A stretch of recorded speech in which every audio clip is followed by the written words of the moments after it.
Shalom Elohim, haleluya, puji nama Tuhan. Semangat pagi Bapak Ibu Saudara yang dikasihi Tuhan kita, Yesus Kristus. Jumpa lagi bersama saya Pendeta Samuel Mabuntu dalam Renungan Pagi ke 2270 hari Renungan Pagi ini mengudara. Puji Tuhan. Bapak Ibu Saudara yang dikasihi Tuhan, sebelum kita membaca, mendengarkan, dan merenungkan firman Tuhan hari ini, mari kita berdoa. Minta pimpinan Roh Kudus. Kita berdoa. Bapa di surga, berbicaralah kepada kami semua. Pakai firman Tuhan ini untuk menegur kami, menasihati kami, meneguhkan iman percaya kami, dan memberkati kami semua. Di dalam nama Tuhan Yesus yang adalah firman Allah yang hidup, kami berdoa. Amin. Haleluya. Bapak Ibu Saudara yang dikasihi Tuhan, bersama dengan saya kita akan belajar Alkitab dari kitab Kejadian sampai kitab Wahyu. Mari buka Alkitab kita, Ratapan pasal 3 ayat 40 sampai ayat 42. Demikian firman Tuhan. Marilah kita menyelidiki dan memeriksa hidup kita dan berpaling kepada Tuhan. Marilah kita mengangkat hati dan tangan kita kepada Allah di sorga. Kami telah mendurhaka dan memberontak. Engkau tidak mengampuninya. Amin. Firman Tuhan. Haleluya. Bapak Ibu Saudara yang dikasihi Tuhan, kita tahu bahwa konteks kebenaran firman Tuhan ini ketika Nabi Yeremia mengajak semua kaum Yehuda untuk meratapi apa yang sedang mereka alami pada saat itu, di mana Tuhan sedang menghukum kaum Yehuda karena dosa-dosa mereka sendiri yang mereka lakukan di hadapan Tuhan. Mereka menyembah yang bukan Tuhan, mereka memberi korban persembahan yang seharusnya itu untuk Tuhan, tetapi mereka berikan, mereka persembahkan kepada Allah asing. Dan mereka tidak mau lagi beribadah kepada Tuhan. Itulah yang membuat Tuhan sakit hati kepada umatnya dan mendisiplinkan mereka, menghukum mereka dengan mendatangkan malapetaka yang menimpa kota Yerusalem dan seluruh orang-orang Yehuda. Mereka mengalami di mana mereka betul-betul terpuruk pada saat itu dan harus diangkut dan dibawa ke Babel menjadi budak di Babel. Nah, Bapak Ibu Saudara yang dikasihi Tuhan, di saat mereka terpuruk itu, pertanyaannya apa yang harus mereka lakukan? Yang pertama yang harus mereka lakukan adalah introspeksi diri. Amin. Perhatikan ayat 40a di sana dikatakan, marilah kita menyelidiki dan memeriksa hidup kita. Amin. Nah, saudara yang dikasihi Tuhan, kalau saat ini saudara mengalami satu masalah, saudara mungkin saat ini sedang bermasalah dengan hukum, saudara ada dalam penjara, atau mungkin keluargamu tadi baik-baik saja, tetapi karena kesalahan saudara, akhirnya rumah tangga saudara jadi berantakan. Usaha saudara yang tadinya baik-baik saja, tetapi sekarang mengalami kemerosotan dan sebagainya. Dengar ini baik-baik.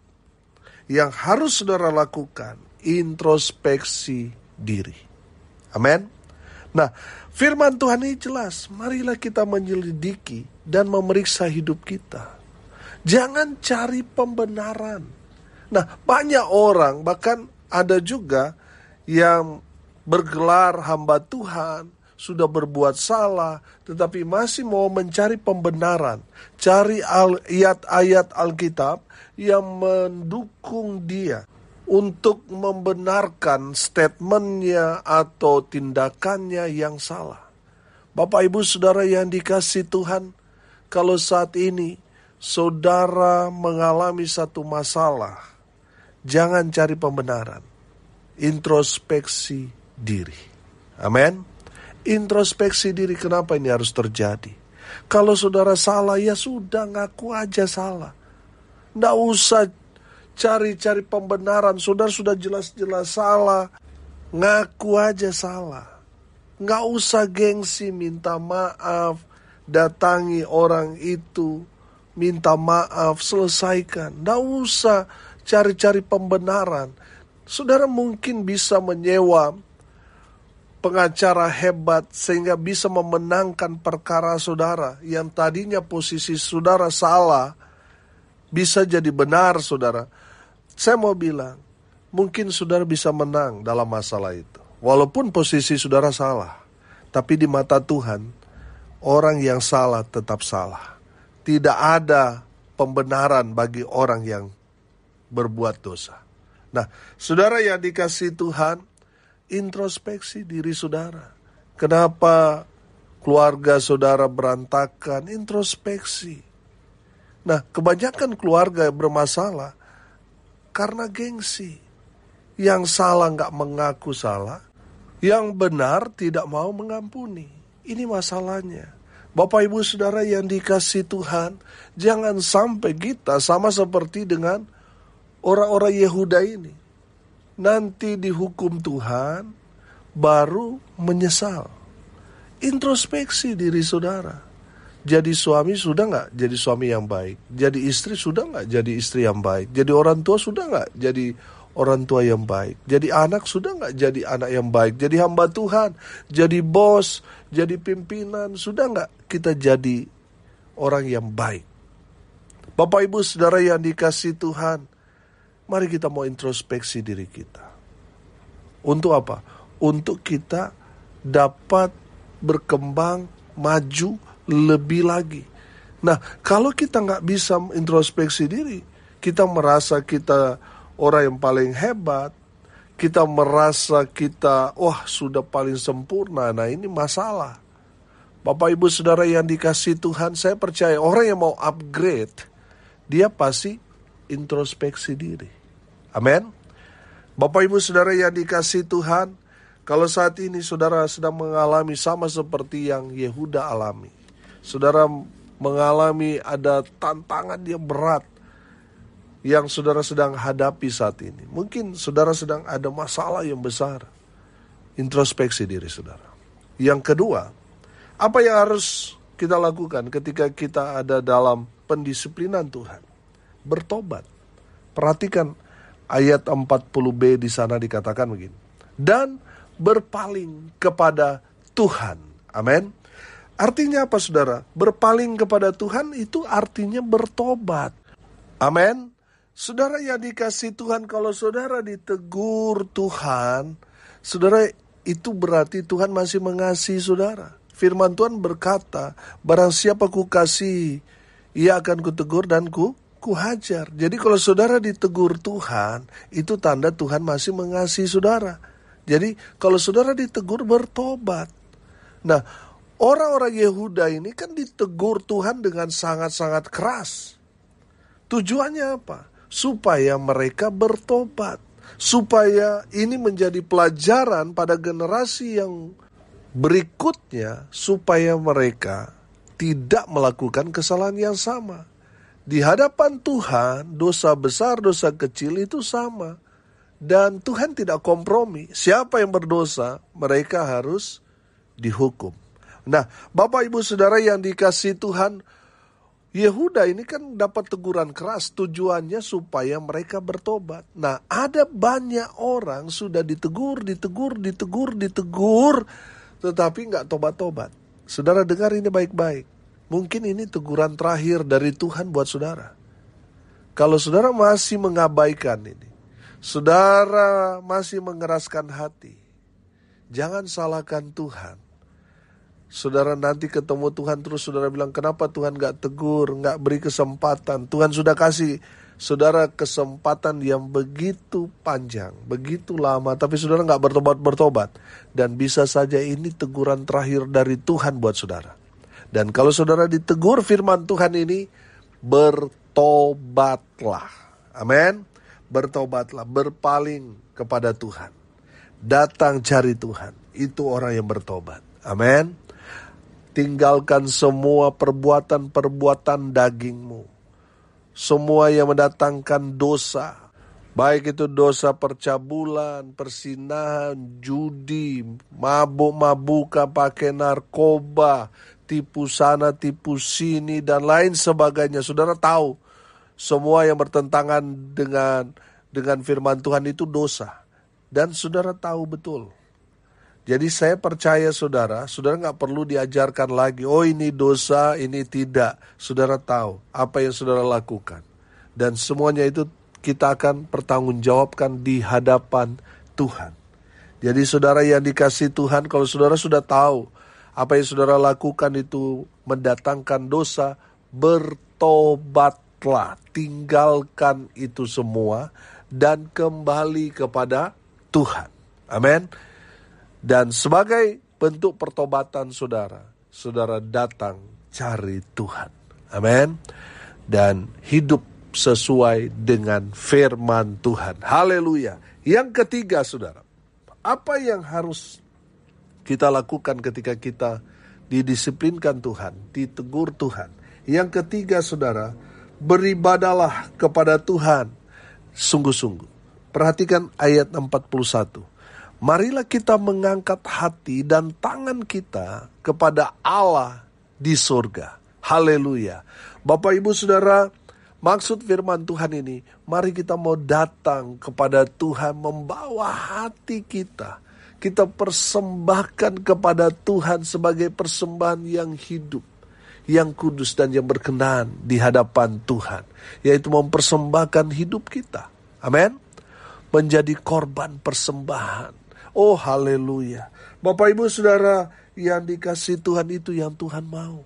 Banyak orang datang beribadah kepada Tuhan di gereja, tetapi sayang mereka tidak membawa hati mereka. Mereka hanya menjalankan ritual agama mereka karena mereka orang Kristen, makanya hari Minggu mereka pergi ke gereja, mereka melayani karena mereka majelis. Tapi sayang mereka tidak membawa hati mereka sebagai persembahan. Makanya mereka melakukan sekedar. Mereka tidak melakukan dengan rasa cinta, kasih kepada Tuhan. Ini yang sering terjadi. Nah, saudara yang dikasihi Tuhan, Tuhan mau kita mempersembahkan hati kita. Kita melayani dengan segenap hati. Amin. Ketika kita ditugaskan dalam pelayanan di altar saudara, mari kita mau lakukan itu dengan segenap hati, dengan segenap rasa cinta kepada Tuhan. Amin. Saudara yang dikasihi Tuhan, itu yang Tuhan mau. Ketika kita datang beribadah kepada Tuhan, datang dengan kesungguhan hati. Ketika kita melayani Tuhan, melayanilah dengan segenap hati. Saya percaya orang yang sedang jatuh cinta, ketika mereka buat janjian saudara, saya percaya mereka tidak akan terlambat saudara, betul? Demikian juga dengan orang yang mempersembahkan hati mereka untuk Tuhan, mereka pasti tidak akan pernah terlambat. Amin. Jadi saudara yang dikasihi Tuhan, dengar ini baik-baik. Kalau saudara cinta Tuhan, kalau saudara mempersembahkan hati saudara untuk Tuhan, oh haleluya, jangan pernah terlambat. Jangan menganggap enteng pelayanan. Saya percaya orang yang cinta Tuhan, mengasihi Tuhan, sungguh-sungguh pasti memberi hidupnya, hatinya untuk Tuhan.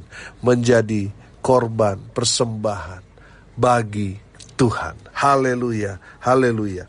Bapak Ibu Saudara yang dikasihi Tuhan, hari ini kita belajar apa yang harus kita lakukan ketika kita ditegur Tuhan, ketika kita didisiplinkan Tuhan.